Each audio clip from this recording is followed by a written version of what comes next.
So once again, ka-GC Tech, mga ka-GC Tech. So meron tayo ditong UPS na EPC block, ano? Ayan. So paano pag palit ng UPS battery? So sa ilalim nito, mayroong 4 na screw, ano? Ayan. Aalisin lang natin. Ayan. So naalis na natin. So maalis na yung lock. So ganito na siya. Alisin mo lang ito, black, tsaka yung red na connector.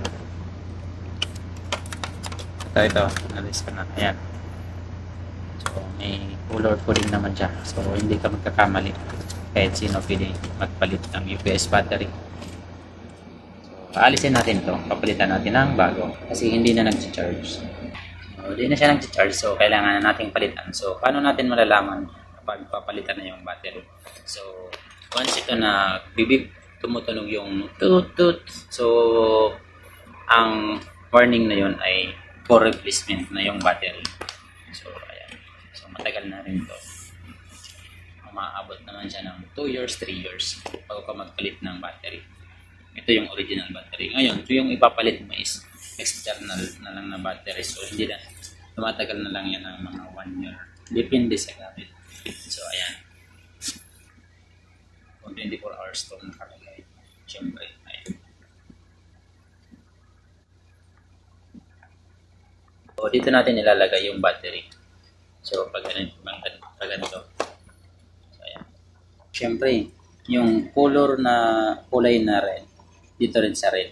Yung black, dun din sa connector. So, ganun.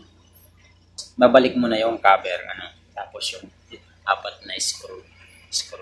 Para malak mo siya, ano. Once na nalagay mo na yung cover, babalik ka rin mo dito sa 4 na to, yung kagaya ng screw. So, ilalagay mo na yung screw dito. Siyempre, ilalak mo na gamit yung screw driver. No. Yung gagamitin mong screwdriver, dapat mahaba kasi malalim yung lalagayan ng screwdriver. Ano dito? Ayan. So, that's all.